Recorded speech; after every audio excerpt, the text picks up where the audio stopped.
Okay, here we are in PDS, and if we go to layers, there.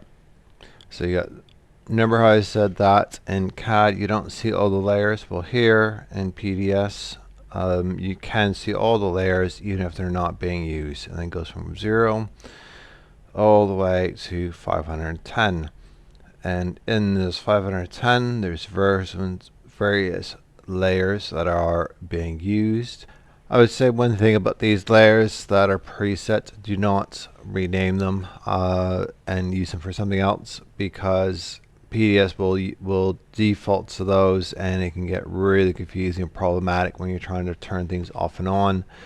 So it really is best just to avoid changing them. And well, you may yourself may think, nah, I'm not gonna use that layer for that other default bit of design tools, whether it's a horizontal alignment or whatever. You may not be the only one working on this project. You may be on holidays or whatever, and someone else could come into the project, do some work on it, and they end up using the default layer that PDS uses, and does a bunch of stuff on for horizontal road design, but you use that same layer for, say, drainage, and it's going to cause problems. So just don't change the preset layers. As simple as that. It's just save yourself heartache.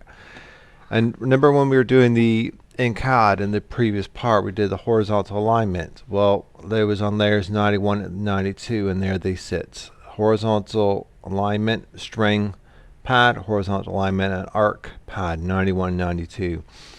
So it's good to learn what all the layers are in terms of their numbering, because if you learn it in one, you'll know it in the other, so vice versa. So it's good to try to learn them.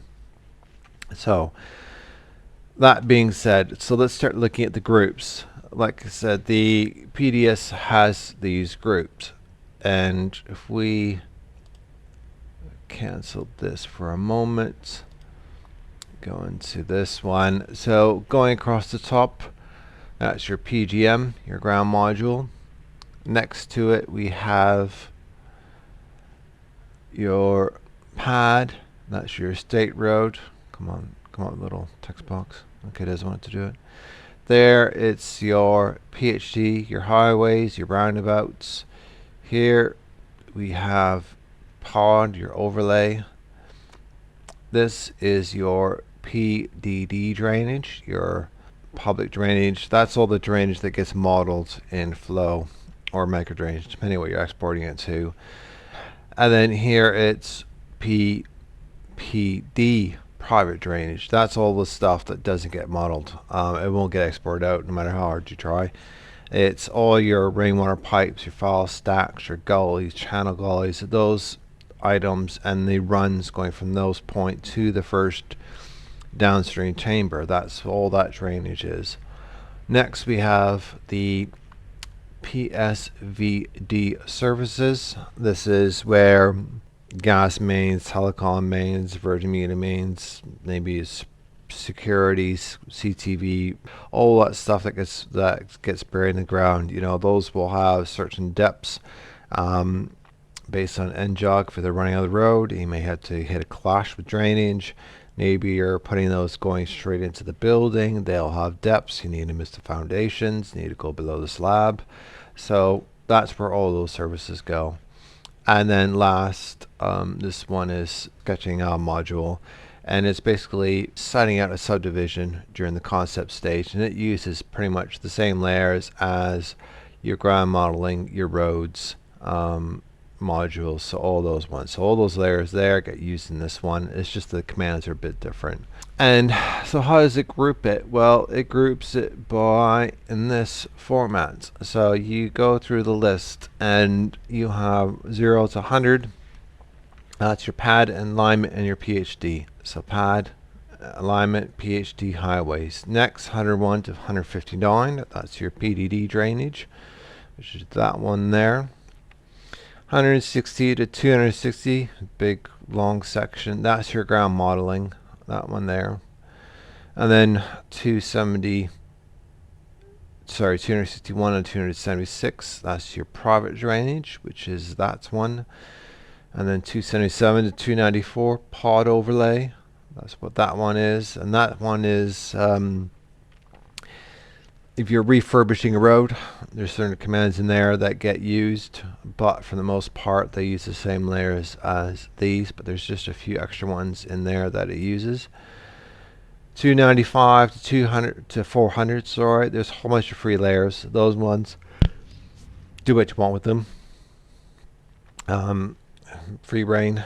And PSVD services, that's one there.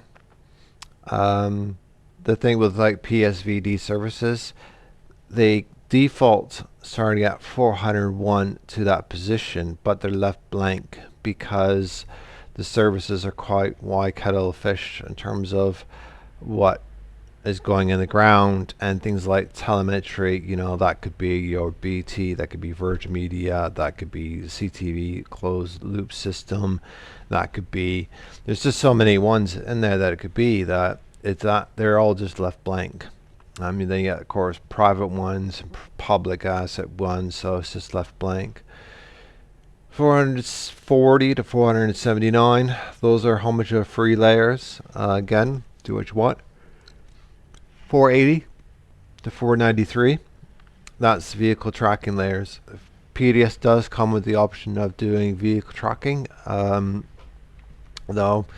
the industry standard is auto track, but it does have its own tracking abilities. So if you're in this, you just want to do a simple lorry, you could easily do it in this, and they're in layers 480, 493.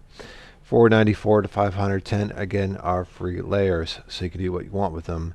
So when you're setting up projects, it's best to think of the layers that I'm going to create and put stuff on that are not on pre-assigned layers are going to be in those three white bands there. So that's the groups. So let's take a look at some of the subgroups.